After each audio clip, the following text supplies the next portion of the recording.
Resurrection chapter. We're still in 1 Corinthians chapter 15.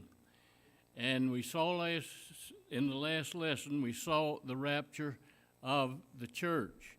Now, there's, of course, some misconception about that, and I'm going to bring this out. I'm sure you know about this. Some people might not.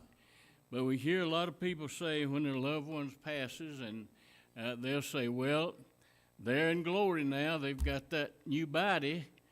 They're walking the streets of gold in that new body. Is that correct? No, it is not. It is not correct. They're there, but they're there in what? Soul and spirit. And they're up there in soul and spirit. So where is that body? Still in the ground.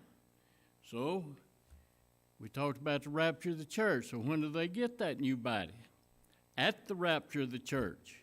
When the Lord comes in the air and those with him that are in soul and spirit, then what happens?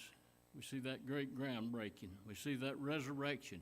And then those bodies come out. They were sown in corruption. Now they're incorrupt. They meet in the air, and there they have that body that's fit for all eternity.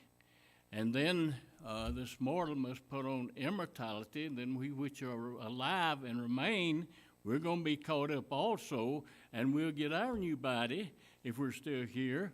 When the rapture happens, we'll have that new body that's fit for all eternity. So now go back to Daniel chapter 12.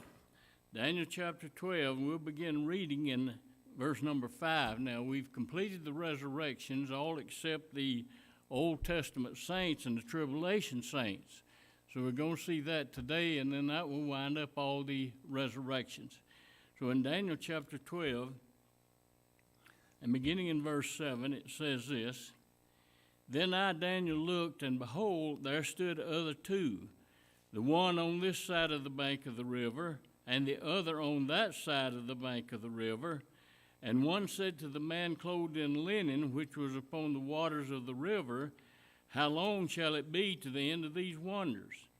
And I heard the man clothed in linen, which was upon the waters of the river, when he held up his right hand and his left hand unto heaven, and swear by him that liveth forever that it shall be. So here comes the tribulation time in a different language here. It says a time, that's 1 year. Times, that's 2 years, and a half, or a total of 3.5 years. And it goes on to say, And when he shall have accomplished to scatter the power of the holy people, all these things shall be finished.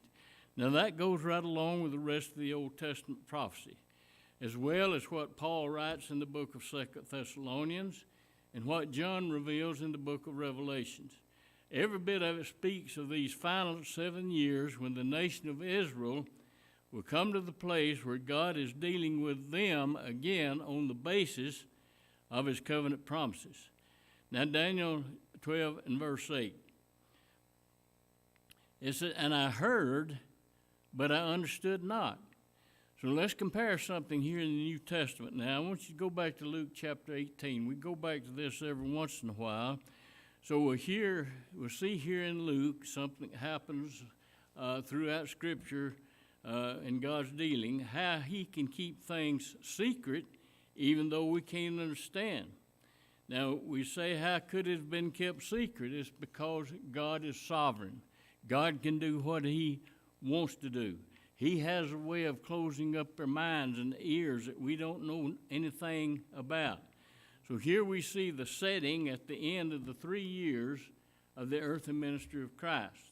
And they're about to go up to Jerusalem now for the final days just before his crucifixion. So look at Luke 18, and we're going to compare with it, what we're going to compare with what we just saw in the book of Daniel. Luke chapter 18 and verse 31. It said, Then he, talking about Jesus, took unto him the 12, and said unto them, Behold, we go up to Jerusalem, and all things that are written by the prophets concerning the Son of Man shall be accomplished. For he shall be delivered unto the Gentiles, and shall be mocked, and spitefully entreated, and spitted on. And they shall scourge him, and put him to death, and the third day he shall rise again. Now they heard what he said. They was listening to what he said. But look what the next verse says. And they understood what? None of these things. They didn't understand a word that was spoken. And this saying was hid from them, neither knew they the things which were spoken. So who hid it? God hid it. It wasn't time for them to know that. So we need to think about what the account would have been in the four Gospels if the 12 would have known about all this. Well, it would have, it messed up everything. It caused everything to come messed up, because when you see it would have to be recorded that the 11 and Mary and the rest of them were sitting outside the tomb. But who was there? Nobody. Well, nobody there. They didn't know a thing about it. Now, when they were told that he was, John chapter 20, beginning in verse 8, and this is where Peter and John, they went to that empty tomb, and when they saw the proof of resurrection, John 20, let me read you verses 8 and 9. Then went in also that other disciple, which came first to the sepulchre, and he saw and believed. For as yet they knew not the scripture, that he must rise again from the dead. And so that's God. That's his privilege. He can do whatever he wants to create, and he does that. He did it with Daniel as well as the 12 here that we just read.